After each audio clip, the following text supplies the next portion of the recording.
Welcome to the program. I'm Mark Imperial. This segment's being brought to you by booksgrowbusiness.com. It's the place where busy professionals get their books done to educate their consumers, grow their businesses, and to leave a legacy. We're doing a series of spotlights on remarkable advisors across the country.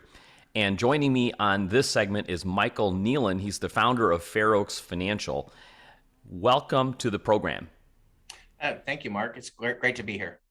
Michael, tell us a little bit about your work at Fair Oaks Financial and who are the types of folks that you work with specifically? Great. No, thank you, Mark. Fair Oaks Financial, we're a full service financial services firm. We're an independent financial advisor. We're part of the advisor group, which is a huge broker-dealer conglomerate that probably have about 12,000 advisors nationwide. But we're small enough to be kind of a boutique, if you will. So we can service our clients, help them with their financial needs, do financial planning, insurance, life insurance, annuities, that kind of thing when it makes sense. So our typical client is probably a pre-retiree, somebody who is probably in their maybe late 40s to early 50s. And then also post-retirees. We do cash flow planning and investment management for them as well. So, has this recent pandemic created any sort of changes in the marketplace or in people's mindsets? What's happened for you? What have you noticed during these novel times? Yeah, I try to look for the good in everything. I mean, obviously, a pandemic is a challenging event, and of course, we're still dealing with it. I mean, just look prior to this meeting. I mean, the market was down today because they're concerned about that new Omicron variant, and so rightfully so. But hopefully, it's not a major thing. But it's still something that we're dealing with. So, in our business, what has changed is a lot of in-person meetings have turned to virtual meetings. So, prior to this, in our business, I mean, it was almost negligible, if anything, where we did virtual meetings. In my practice, I have clients all over the country, excuse me, a lot in the West Coast, like Oregon and Southern California, Arizona, Nevada, but I would still go and see them personally.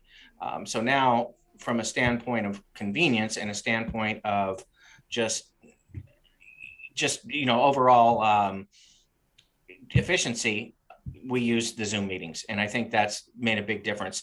A lot of times, too, some of the technology, some of the presentation materials and things like that, I think can be done very much easier via Zoom, because I can illustrate certain things and focus on the certain things that we need to, like Morningstar reports, which show potential portfolios and things like that. Or we've also have done eMoney, which is one of the major financial planning softwares are interactive, so the client can log on and see their end of the program and see how it works in real time. And all those things have been very positive for our industry. In regards to folks working on their financial plan, are you hearing any strange myths or misconceptions regarding financial planning today, whether it has any relation to the pandemic or not? Any myths or misconceptions? Well, I don't know about that. I mean, I think we're in a society where everybody can do it themselves, and and I think that's the challenge that we have in our business. Like, for example, there's a number of competitors out there. Of course, you see a lot of commercials and the Schwabs and the TD Ameritrades of the world, and now we get it into the Robin Hoods and so forth. And again, I look at those, something like a Robin Hood, like an opportunity for individual investors to be able to learn more about what we do and how you can go about investing. And anybody who immerses themselves into this gives us the help, the assistance in them knowing a little bit more about how stocks work, for example. So I think that's a good thing. And I think a lot of the people that do want to manage their own portfolios will end up doing that anyway. I think where we try to add value is trying to be able to have the tools and resources to be able to, at least sort out some of the potential investments and find value where your average investor, I don't think, can. But I think the misconception more so than anything is I can do it myself. And the reality is I can change a transmission. I have done that, but I don't want to, I mean, so that's not my expertise. But again, that's more of a simplistic answer to that question, but nevertheless, sometimes we can, we do have those tools to help find that value where other people may not find it on their own. I could buy a stethoscope, but you wouldn't want me operating on you. I mean, it sounds Exactly. like kind of a scary proposition to handle your own finances if you're not a professional. I would prefer to work with a professional, so I'm not making any mistakes. So, Exactly. so Mike, as you start working with folks these days, whether they're trying to manage it themselves or not, have you found any glaring, like big common mistakes that people make with their investments or what they're doing with their finances that you could help people avoid? Well, that's a fantastic question, Mark. I mean, right now is a perfect example of that. So we'll get clients that get concerned about the market, and they'll want to have a knee-jerk reaction to something like today. For example, let's just use today's Omicron variant. Should we go ahead and sell everything? Because now we're concerned that the whole market is going to take a dive because of that. Again, that's an extreme example, but we saw that in the early stages of the pandemic in March of 2020. We didn't have a knee-jerk reaction to that. So what we have to do is utilize other tools, like for example, economics. And so there's various industry economists that we monitor, and it's not a matter of it's what it's a matter of is seeing like cracks potentially in the armor. For example, if you see housing starts, or if you see manufacturing stall, or you see household goods or whatever that starts stalling and things like that, then we can start seeing potential cracks in the armor, if you will, and then we can make adjustments based on that. To make an adjustment on a knee-jerk reaction is a little extreme. And I think most of our clients, if we educate them properly, will understand that.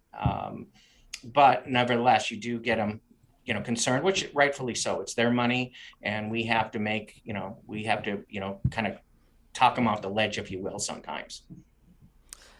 Michael, what inspired you to get into financial services and help people with in this area of their life? How did you get started? That's a great question. It's a funny question, but for me, it was a long time ago in college. I saw an ad in the paper. I needed a job. I saw an ad, and they were hiring for people in the securities business. And so at that time, everything was segmented. You had insurance people, you had stockbrokers, you had just individual, like in this case, it was an individual mutual fund selling shares of mutual funds. And so this particular company, what they did was they sold mutual funds to teachers. They're called 403Bs or TSAs at the time, where we would go in and help them put a savings program together with the mutual fund. And it was funny because back in the day, I didn't really have a nice suit or anything like that. And I had an old car, just a college kid, just trying to make his way through life. And so I remember driving by, and all these people were standing out in the parking lot where this interview was, and they were all wearing three-piece suits, and they all looked really good. And I looked down, I had a pair of khakis on and a kind of a shirt and a knit tie at the time, and that's all I had.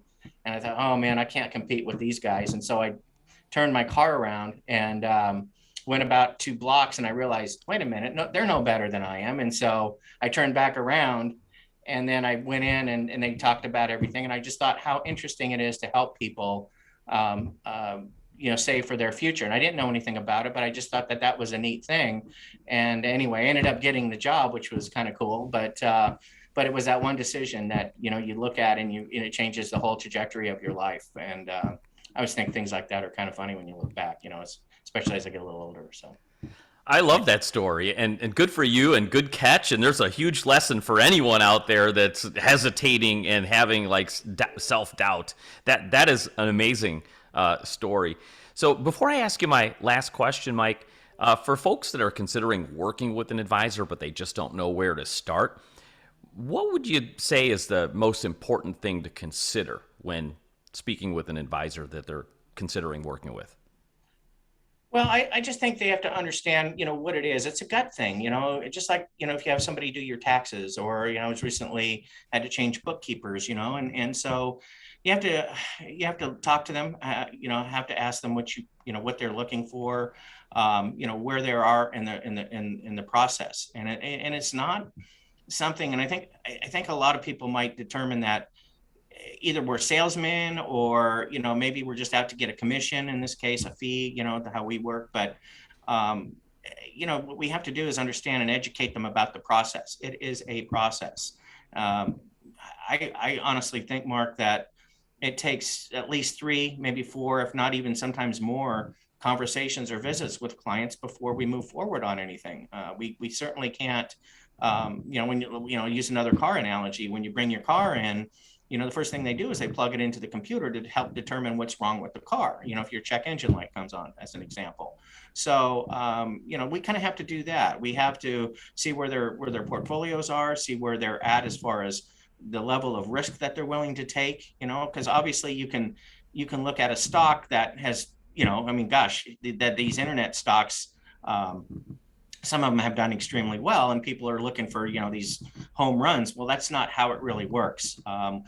Certainly as a practitioner, we can't really do that per se. I mean, certainly there's part of it we can. I don't want to go off on that tangent, but the point is that we have to determine their level of risk. We have to determine what their goals and aspirations are, and then put together a program, and then monitor it, and making sure it's doing what it does. And then again, it's a long-term process. So I hope that answers your question.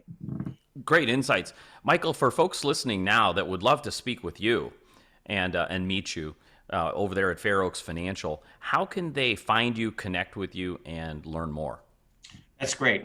Yes, we're at, our phone number is 877-858-0906. So they can easily pick up the phone and call, or they can get on our website at fairoaksfinancialinc.com.